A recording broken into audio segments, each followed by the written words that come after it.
વલભીપુરથી સંકલપુર પગપાળા યાત્રા 20 વર્ષથી અવિરતપણે ચાલુ છે। માતાજીના ગુણગાન ગવાય છે ત્યારે વલભીપુરમાં આજે રામનવમીના દિવસે વલભીપુર ઠાકોર સમાજ બહુચરાજી માય મંડળ દ્વારા આ સંઘનું આયોજન કરવામાં આવે છે। આ સંઘમાં માતાજીનો રથ, ટ્રેક્ટર, 4 વ્હીલર તમામ પ્રકારની સુવિધા યાત્રાળુઓને આપવામાં આવે છે। ખાસ કરીને તમામ પ્રકારની મેડિકલ કીટ પણ હોય છે।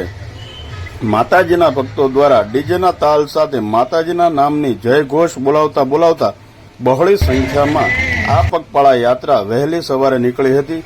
રોજનું 40 થી 45 કિમીનું અંતર કાપીને 5મા દિવસે બહુચરાજી મંદિરે ધજા ચડાવશે।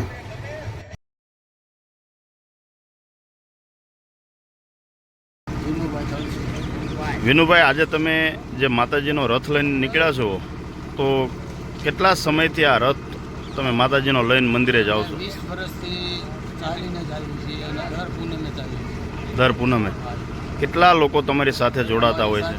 ત્યારે ચાલતા રસ્તામાં 200-250 માણસો થઈ જાય છે। કેટલા દિવસે તમે ત્યાં પહોંચો છો? 5 દિવસે પહોંચી। 5 દિવસે પહોંચો। 20 વર્ષથી સતત અવિરત આ જે માતાજીનું ગુણગાન ચાલુ જ છે? હા, ચાલુ જ છે।